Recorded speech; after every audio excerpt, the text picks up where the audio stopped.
Guys, আজকে আমি ঘরের মধ্যে যা ছিল তাই দিয়ে একটা সাধারণ নিরামিষ রান্না করলাম। যা হয়েছে তাই আপনাদেরকে দেখাচ্ছি। এই এক হাঁড়ি গরম ভাত, এরপর আছে মুসুরির ডাল, পেঁয়াজ ভাজা দিয়ে পাতলা মুসুরির ডাল।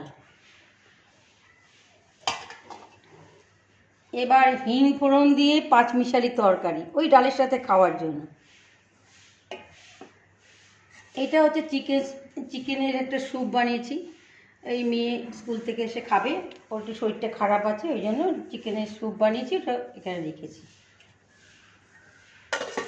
এবার আছে ধোকার ডালনা। আমি নিরামিষের একটু ধোকার ডালনা করি। ধোকার ডালনাটা ওই নারকেল কুচি, জিরে, ধনে গুঁড়ো, আদা বাটা এই দিয়েই করেছি। একদম নিরামিষ নর্মাল, মানে গরম পড়েছে তো ওই জন্য হালকা ফুলকাই রান্না করেছি। ঠিক আছে, থ্যাংক ইউ।